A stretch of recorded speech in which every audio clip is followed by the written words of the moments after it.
Perkenalkan saya Azara Fitrianti. Kemudian ada rekan saya Muhammad Valentino dan Vera Fitriani yang akan membawakan materi penerapan 5S dalam ruang kelas di SMK Pusat. Baik, tanpa berlama-lama lagi, langsung saja persilakan untuk Mas Valen untuk membawakan materi.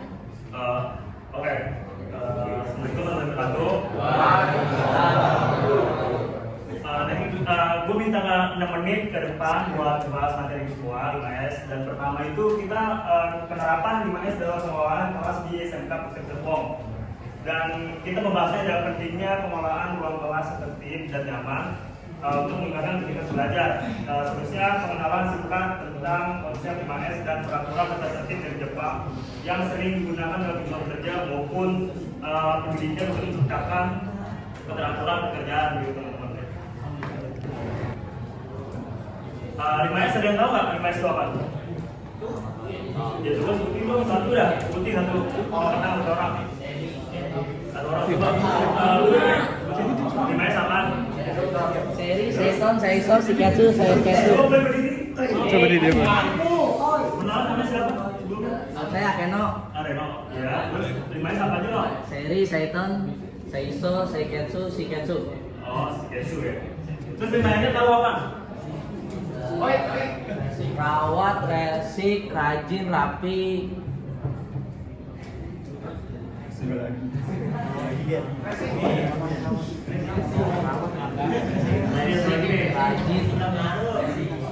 Ringkas, Ringkas, ya betul.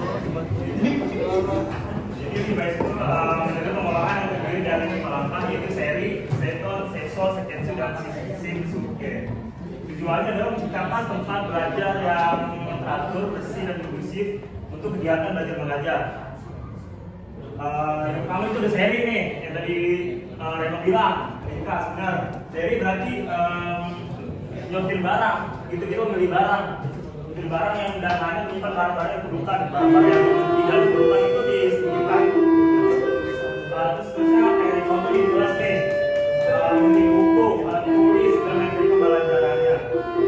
Dan hanya menyimpan yang penting menghilangkan yang terpakai. Terus bagaimana cara membedakan barang yang berguna dan tidak berguna di ruang kelas? Ada 3 macam, ada 3 cara. Yang pertama itu kita lihat dulu nih tujuan atau manfaat dari barang tersebut nih, apakah ini penting atau tidak, gitu teman-teman. Yang kedua itu ada seberapa sering barang digunakan. Contohnya kayak ada tanggal sinyal ya, hijau tuh. Seberapa sering digunakan kita memilih barang-barang yang taruh di atas meja ini meja ini berantakan kita harus bersih-bersih, gitu teman-teman. Terus yang ketiga ada siapa saja yang membutuhkan barang tersebut yang sering digunakan barangnya. Terus pasti banyak yang bilang jadi pernyataan yang tadi dapat disimpulkan menjadi sebuah keputusan. Apabila barang tersebut mengarah kurang berguna maka singkirkan. Jika sebaiknya kita bisa menyimpannya. Jika kita sudah berhenti maka timbul pertanyaan nih, di mana saya harus menyimpan barang tidak berguna ini? Ada beberapa opsi, ada 3 opsi. Yang pertama itu membuang, menjual atau mendaur ulang. Yang kedua itu memberikan pada yang dibutuhkan. Dan ketiga itu menyimpan ke dalam gudang. Next selanjutnya. Ada lagi nih yang kedua itu ya seton atau rapi. Seton yang bukan seton. Jadi seton adalah menghilangkan kegiatan tidak perlu atau menghilangkan ketidakpastian peletakan barang serta mengurangi risiko kehilangan atau kesalahan pengambilan menyusun barang-barang yang diperlukan dengan cara yang sistematis sehingga mudah diakses.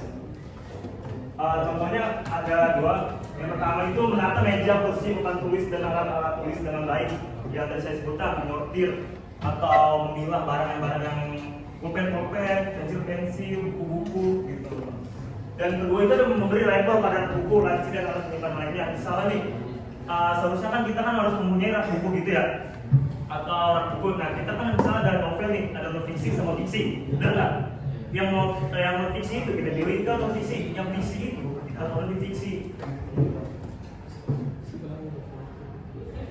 Terus next selanjutnya. Jadi barang-barang yang berguna kita kita sudah ditetapkan, maka sekarang saat merapikan dan untuk menyusun barang dengan kategori tertentu yang tadi saya sebutin tadi loh. Terus pasti kan kita bingung nih, ada perbincangan caranya. Tadi kan Pak Jessica, yang pertama itu barang yang sudah digunakan, apa aja nih barang yang sudah digunakan. Dan kedua, kapan barang digunakan? Misalnya, seperti lagi menghapus, kita tahu sih itu kita milih nih, kita pakai yang rapi. Misalnya kita menghapus seperti ini, kita itu barang yang sering digunakan. Terus yang ketiga itu penempatan barang yang paling strategis. Gimana barang yang paling strategis? Biar kita kalau nyari nih, oh ya bukan dari pensil di mana ya? Lupa lagi gua. Mau nyari dulu ya. Nah itu tuh yang bikin pembelajaran kalian makin lama. Makanya kita sortir barang dulu gitu biar kita lebih efektif dalam pembelajaran gitu.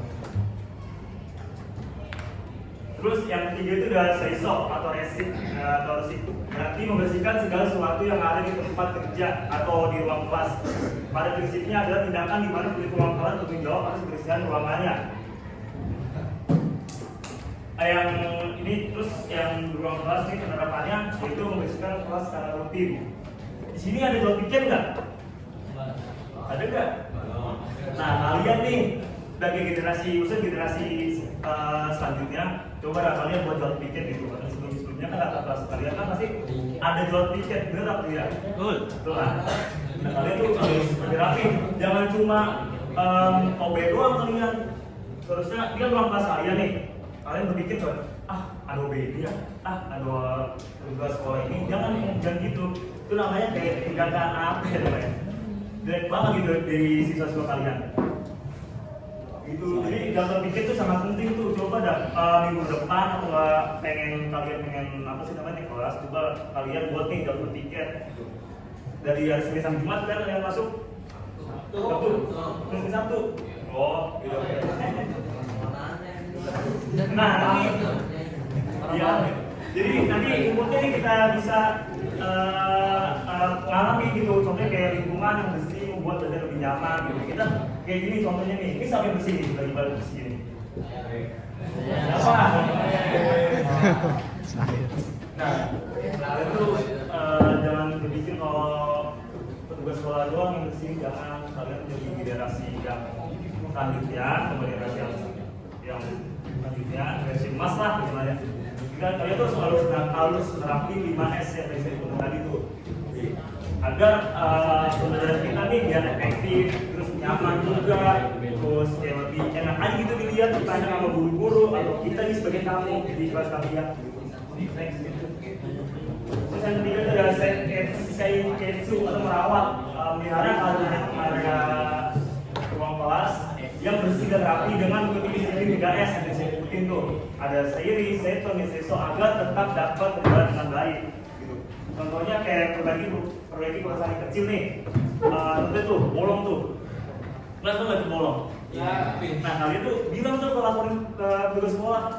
Pak, nih pas saya ada bolong nih. Pak, AC saya mati. Pak, lampu saya mati. Sama lagi Pak, meja saya apa sih namanya? Gitu. Nah kalian lapor tuh petugas tuh biar kita merawat tuh lingkungan kita maupun di ruang kelas maupun di lingkungan sekolah kita gitu.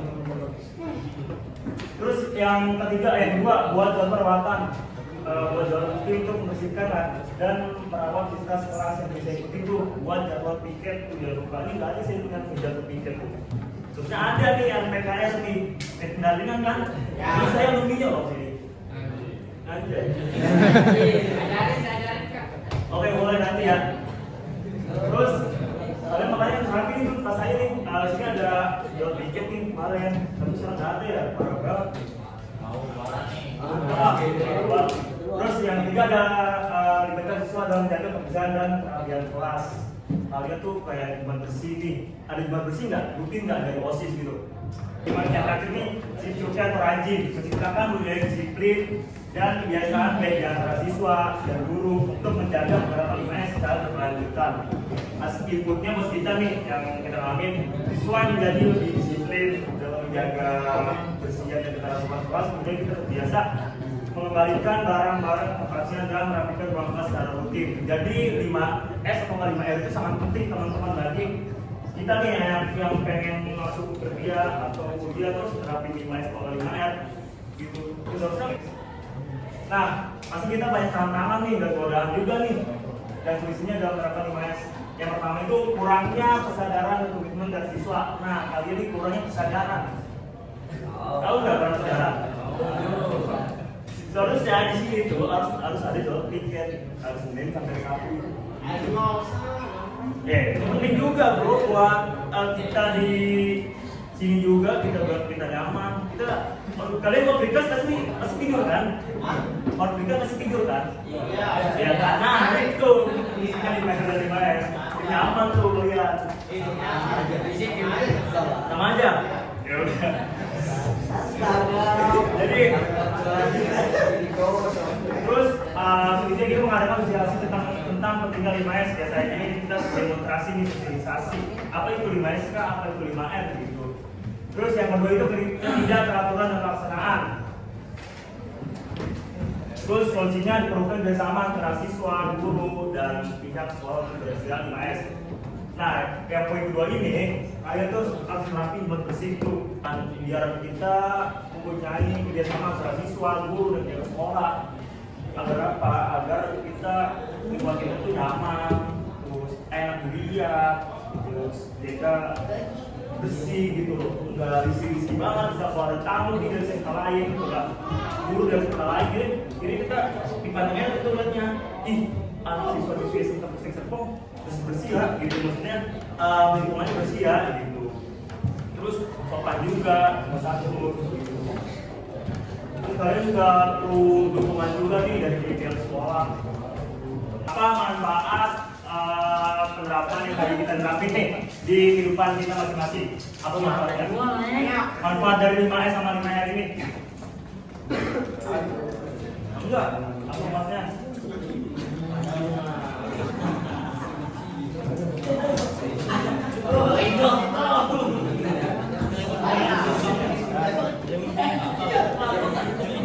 Tahu nggak manfaatnya dari penerapan 5 sama 5?